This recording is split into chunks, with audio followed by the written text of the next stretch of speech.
Good morning student, स्वागत है आपका अपने यूट्यूब चैनल प्रिपरेशन मंत्रा पे, जहां हम लोग अपने next session of the cell start करने जा रहे हैं। वो हमारा सेशन क्या है? तो वो सेशन होगा सेल थ्योरी का। सेल थ्योरी का होगा, सेल ऑर्गेनल्स का होगा, ये सारे सेशंस होने वाले हैं। ठीक है, हमने इससे पहले वाले क्लासेस में बस सेल के इंट्रोडक्शन पे देखा था कि कौन कौन से ऐसे जो साइंटिस्ट हैं उन्होंने क्या क्या अपना योगदान दिया था सेल में। जो सेल का जो डिस्कवरी हुआ था उसमें क्या क्या योगदान हुए थे, उन्होंने क्या क्या कंट्रीब्यूट किया था, हमने किस चीज के बारे में बताया था, इन सारी चीजों को हमने प्रीवियस क्लासेस में पढ़ लिया। ठीक है, जहाँ हमने ये देखा था कि थियोडोर एंड सॉन ने क्या क्या किया था। तो थियोडोर और सॉन जो एक क्या थे, जियोलॉजिस्ट और बॉटनिस्ट थे, उन्होंने क्या किया था, तो अपने सेल वॉल का कंपोजिशन, प्लाज्मा मेम्ब्रेन का कंपोजिशन, ठीक है, इन सभी चीजों का कंपोजिशन, जो प्रोडक्ट है, उन्हीं सब चीजों के बारे में उन्होंने बताया था। ना यहाँ हम लोग अब क्या देखेंगे, तो सेल थ्योरी में आखिर ऐसा था क्या। तो अकॉर्डिंग टू सेल थ्योरी, ठीक है, अकॉर्डिंग टू सेल थ्योरी क्या क्या था, तो जो सेल है वो क्या है, तो एक स्ट्रक्चरल यूनिट है। सेल थ्योरी के अकॉर्डिंग क्या था, जो सेल था एक स्ट्रक्चरल यूनिट है। स्ट्रक्चरल यूनिट बोलने का मतलब क्या है कि जो भी लिविंग ऑर्गेनिज्म है वो किस चीज के बने हुए हैं, सेल के बने हुए हैं और उनके प्रोडक्ट के बने हुए हैं। फंक्शन, अब यहाँ पर देखते हैं इनका functional unit of living organism हमने बता ही दिया कि वो है। उसके बाद हमने क्या देखा कि उन्होंने और वो बताया कि ये हेरिडिटी यूनिट भी है। क्या है?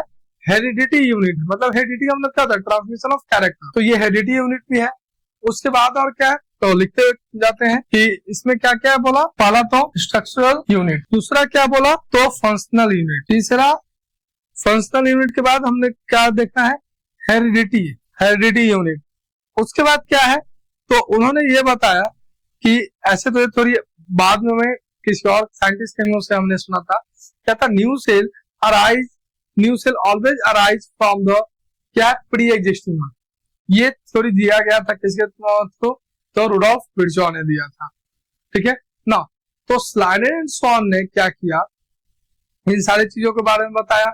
उसके बाद हमने क्या देखा, तो उन्होंने बस बताया कि वो कैसे, उन्होंने बस ये बताया कि ये चीज होता है, कैसे होता है, क्यों होता है, इसका जस्टिफिकेशन उन्होंने नहीं दिया। ठीक है, इसीलिए स्लाइडेर एंड सॉन ने क्या किया कि दोनों ने एक फंडामेंटल स्ट्रक्चर को बताया कि ऐसा चीज होता है। ठीक है, एक फंडामेंटल बात को बोल दिया कि ये चीज होता है, जैसे new sales always arise from the pre existing one, ये उन्होंने बस बोल दिया। लेकिन कैसे अराइज कर रहा है भाई, इसका कोई भी उन्होंने प्रूफ नहीं दिया, कोई एक्सप्लेनेशन नहीं दिया कि आखिर ऐसा क्यों होता है। इसको एक्सप्लेन किया तो ये एक ड्रॉबैक हो गया। दूसरा क्या था, और भी बहुत सारे ड्रॉबैक्स है इसमें। तो उन्होंने क्या बोला, जितने भी लिविंग ऑर्गेनिज्म है वो किस चीज के बने हुए हैं, तो वो सेल और उसके प्रोडक्ट के बने हुए हैं। उन्होंने ये बोला था जितने भी लिविंग ऑर्गेनिज्म वो सेल और उसके प्रोडक्ट के बने हुए हैं। लेकिन हमारे पास तो वायरसेस भी है ना, वायरसेस के बारे में उन्होंने जस्टिफिकेशन दिया ही नहीं। वायरस किस चीज का बना हुआ है, वायरस तो सेल और उसके प्रोडक्ट का बना हुआ नहीं है। वायरस किस चीज का बना हुआ है, तो न्यूक्लिक एसिड, प्रोटीन, यही सब का बना हुआ है। ठीक है, तो वायरसेस तो है नहीं। प्लस वायरसेस क्या है, लिविंग और नॉन लिविंग के बीच का क्या है, लिंकिंग है, लिंकिंग ग्रुप है, या बोल सकते हैं लिंकेज ऑर्गेनिज्म है। ठीक है, तो उसको इन्होंने एक्सप्लेन नहीं किया, उसके स्ट्रक्चर को एक्सप्लेन नहीं किया, वो क्यों है ऐसा एक्सप्लेन नहीं किया। फिर कौन है, रुडोल्फ विर्चॉ। रुडोल्फ विर्चॉ एक पहले ऐसे इंसान थे जिन्होंने क्या बताया, कौन है, रुडोल्फ विर्चॉ। इसके बाद में आते हैं रुडोल्फ, कौन है, रुडोल्फ विर्चॉ।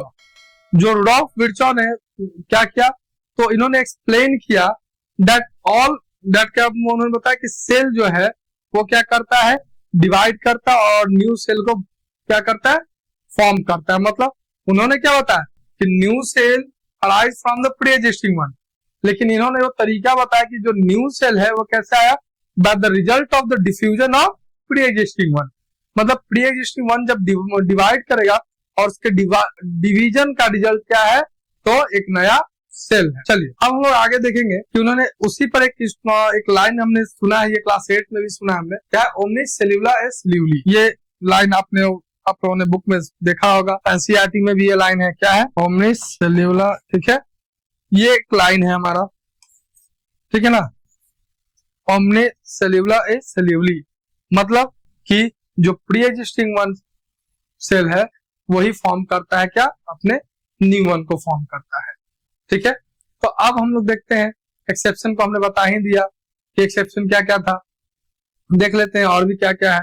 बहुत सारे एक्सेप्शन, हमने वायरसेस को देखा, बैक्टीरिया का भी एक्सेप्शन है, जैसे ब्लू ग्रीन एल्गी है, ठीक है, और भी बहुत सारे अदर बैक्टीरिया है, उनके पास न्यूक्लियस नहीं होता है, इसका भी जस्टिफिकेशन उन्होंने नहीं दिया था, ठीक है।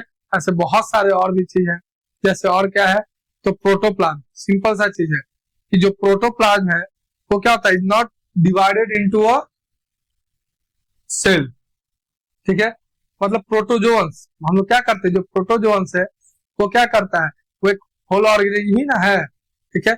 According to the cell theory, body is made up of क्या है, cell, body is made up of cell, and जो protoplasm do not have a cell that have a क्या है, होल बॉडी, उसमें सेल नहीं हो, क्या होल बॉडी है। मतलब इन्होंने सेलुलर, ए सेल्यूलर, यूनिसेलुलर को भी जस्टिफाइड नहीं किया, एक्सप्लेन नहीं किया था।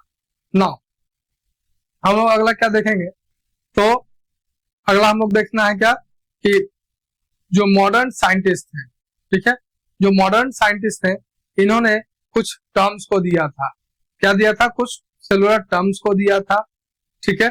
तो उस टर्म्स को हम लोग देखते हैं क्या क्या है, देख लेते हैं। जैसे हमारे पास वो टर्म्स क्या क्या हो सकते हैं, जो मॉडर्न साइंटिस्ट है उन्होंने जो टर्म्स दिया था, ठीक है, वो क्या हो सकता है, तो फेगोसाइटोसिस, पिनोसाइटोसिस, क्या हो सकता है, फेगोसाइटोसिस, पिनोसाइटोसिस, और क्या हो सकता है, फेगोसाइटोसिस का मतलब क्या होता है, सेल ईटिंग, पिनोसाइटोसिस क्या बोलते हैं, सेल ड्रिंकिंग बोलते हैं। उसके बाद एक और थ्योरी आई थी, कौन सी थ्योरी थी, तो सेल लिनिगेज थ्योरी, क्या था, सेल लिनिगेज थ्योरी, जो किसने दिया था, रुडोल्फ विर्चो ने दिया था, किसने दिया था, रुडोल्फ विर्चो ने ही। कौन सा थ्योरी, सेल लिनिगेज, क्या लीनेज, इसको लाइनेज बोलते हैं, क्या बोलते हैं, लाइनेज।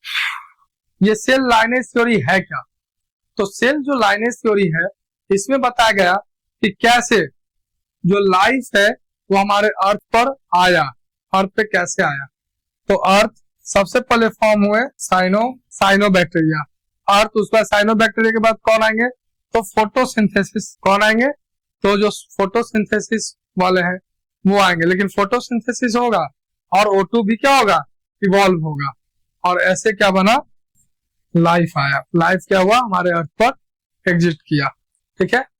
चलिए हम लोग क्या देखते हैं कि मेजर, अब अलग अलग टर्म्स है, मेजरमेंट ऑफ सेल्स वगैरह वो सब नॉर्मल सा चीज है कि हम लोग सेल को किस चीज में मेजर करते हैं, तो माइक्रोन में करते हैं। अब एक माइक्रोन कितना का है तो ये देख लेते हैं, ये भी ठीक है ना। हमने क्या बोला कि सेल का जो मेजरमेंट है वो किस चीज में करते हैं, माइक्रोन। अब ये जो माइक्रोन, इसको हम क्या बोलते हैं, माइक्रोमीटर। अब एक जो माइक्रोन है इसके बराबर होता है 10⁻⁶ मीटर, ठीक है, या इसी को हम लोग क्या बोलते हैं, मिलीमीटर भी बोल देते हैं, ठीक है।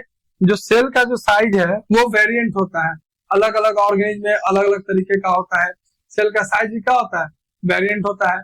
हम लोग जानते हैं जो लार्जेस्ट सेल है, कहाँ, लार्जेस्ट सेल है हमारे ह्यूमन में, वो क्या है, नर्व सेल है, नर्व सेल है, ठीक है। अभी क्या देखो उससे, और इसमें लेकिन नर्व सेल है लेकिन वो डिवाइड नहीं करेगा, कैपेसिटी नहीं होता है डिवीजन का। उसके बाद हम लोग देखेंगे क्या, तो लॉन्गेस्ट सेल को हम लोग क्या बोलेंगे, जो लॉन्गेस्ट तो है, लॉन्गेस्ट प्लांट सेल, ठीक है, वो कौन सा होता है, तो एक प्लांट का फाइबर है, फाइबर्स ऑफ क्या, रेनिम, फाइबर्स ऑफ रेनिम, ठीक है। अब उसके बाद जो लार्जेस्ट इंडिपेंडेंट सेल है वो जो किसी बॉडी वर्ड में नहीं है, जैसे नर्व, जो नर्व है वो हमारे बॉडी में है ना, कंबाइंड है ना, जो फ्री स्टेट में तो है नहीं, तो जो फ्री स्टेट में पाया जाता है लार्जेस्ट सेल वो क्या है, ऑस्ट्रिच एग, वो क्या है, ऑस्ट्रिच एग। और जो स्मॉलेस्ट वो क्या है, तो माइकोप्लाज्मा, जिसको कि हम लोग जानते हैं पीपीएलोन्स के नाम से भी जानते हैं, ठीक है। ह्यूमन में जो स्मॉलेस्ट है वो कौन सा होता है, आरबीसी होता है, ह्यूमन में जो स्मॉलेस्ट होता है वो कौन सा होता है, आरबीसी होता है, ठीक है। अब यहाँ पर हम लोग देखेंगे प्रोकैरियोटिक और यूकैरियोटिक के टर्म्स के बारे में, हमने ये इसको प्रीवियस क्लासेस में भी देखा था, प्रोकैरियोटिक और यूकैरियोटिक हमने क्यों बोला था, ठीक है, तो यहाँ उतना कुछ जरूरत नहीं है, और हमने बैक्टीरिया को भी पढ़ रखा है, तो इसलिए जो प्रोकैरियोटिक और यूकैरियोटिक के टर्म्स के लिए उतना यहाँ पे लास्ट में हम लोग पहले प्रोकैरियोटिक को और यूकैरियोटिक को इंडिविजुअली देख लेते हैं, तो सर नेक्स्ट में हम लोग इसको कंबाइंड फॉर्म में देखेंगे। तो प्रोकैरियोटिक इसका मतलब बैक्टीरिया।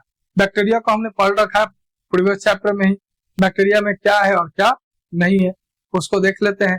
बैक्टीरिया हैव क्या, बैक्टीरिया हैव इन्वेलप, और प्रोकैरियोटिक बैक्टीरिया बोलो, प्रोकैरियोटिक बोलो या मोनेरा बोलो, तीनों तो सेम है। तो have cell envelope, nucleoid, nucleoid क्या होता है, न्यूक्लियोइड जो है जिसमें इंसिपिएंट क्या है, न्यूक्लियस बोल सकते हैं, इंसिपिएंट न्यूक्लियस बोल सकते हैं, जेनोफोर बोल सकते हैं, और क्या बोल सकते हैं, तो क्रोमोजोम्स भी उसमें है। उसमें और क्या होता है, प्लाज्मिड, न्यूक्लियस में नहीं, मतलब पूरे प्रोकैरियोटिक में प्लाज्मिड होगा, और क्या होगा, तो मेसोजोम होगा, फ्लैजिला होगा, फिम्ब्रेई होगा, पीली होगा, क्रोमेटोफोर्स होगा, और क्या होगा, फूड स्टोर्ड होंगे, अलग अलग फॉर्म में क्या होगा, फूड स्टोर्ड होंगे। ठीक है, नाउ हम लोगों ने क्या किया है, तो देख रखा है जो सेल एनवेलप है वो किस किस चीज से बना हुआ है, तो ग्लाइकोकैलिक्स, सेल वॉल और सेल मेम्ब्रेन। ठीक है, जो सेल एनवेलप होगा ये कंपोजिशन होगा किस चीज का, ग्लाइकोकैलिक्स, क्या होगा, ग्लाइकोकैलिक्स, उसके बाद सेल वॉल और सेल एनवेलप, ये सारे टर्म्स यूज होने वाले हैं इसमें। ठीक है, तो हमने प्रीवियस जो बैक्टीरिया मोनेरा वाला चैप्टर पढ़ा था उसमें इन सभी स्ट्रक्चर्स के बारे में हमने स्टडी कर रखा है। आपको उस वीडियो पे जाएं और उसको चेक करें, वो आपको सारे चीज उसमें मिल जाएंगे। ग्लाइकोकैलिक्स क्या है, ये सारे मतलब प्रोकैरियोटिक का डिस्क्रिप्शन हमारे मोनेरा चैप्टर में आपको मिल जाएगा। हम लोग यहाँ पर देखेंगे केवल यूकैरियोटिक के बारे में, किसके बारे में देखेंगे, यूकैरियोटिक के बारे में। तो in the next class we will continue about our eukaryotic cell. ठीक है, यूकैरियोटिक में क्या है क्या नहीं है उन सबों को हम लोग देखेंगे। तब तक आप इस चीज को रिवीजन कर लोगे। ठीक है, थैंक यू।